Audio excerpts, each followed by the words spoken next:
So you want to play Persephone, but you don't know how. Worry not, because I'm going to teach you how to play Persephone, what abilities to level, and what her abilities do. Shout out to Trippy Goddess for suggesting the Persephone guide, and let's talk about Persephone's passive, Pomegranate Seeds. Now there's two parts. The first part is when you die, you get transported to another realm of existence. Now you can't see your enemies, but you are able to place 6 Pomegranate Seeds. When you place these seeds, they fully mature. When they fully mature, they could turn into these little flower monster things that you could attack with your basic attacks. Or a certain ability could activate them as well. We get into that later. But you get these pomegranate seeds. This is the second part of your passive. When you collect these pomegranate seeds, you could trade them in. For 3 gold apiece, you could collect up to 100 of them. So you could have 300 extra gold for doing nothing more than collecting these seeds by spamming your abilities. Persephone's one is a line attack that shoots a skeleton at your enemies. It slows them for 2.5 seconds depending on the rank. It could slow up to 30%. Now also, it drops a seed. That will come important later. Persephone's 2 is an AoE explosion. This explosion plants seeds in the ground. If you attack these seeds with basic attacks, well, they'll heal you. If you don't, they'll mature into flowers that will attack your enemies.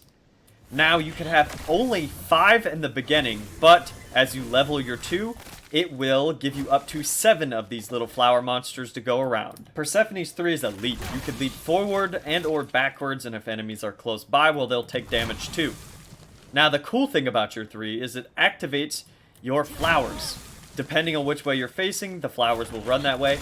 Now, the cool thing about this as well is it will instantly mature any flower seeds that weren't fully matured as well on the ground. Persephone's ult range is actually insane. It's like Yanu's ult. You could shoot this thing across the map. As you can see, it's flying, and it even hit an enemy way over there. If you get hit with Persephone's ultimate, you're rooted for 5 seconds. If you get tethered to, you're crippled and slowed by 25%. If you got this cage on you, the only way to break it is to basic attack it 5 times or get your team to do it. You also get damage dealt to you if you're tethered and if you get hit by it.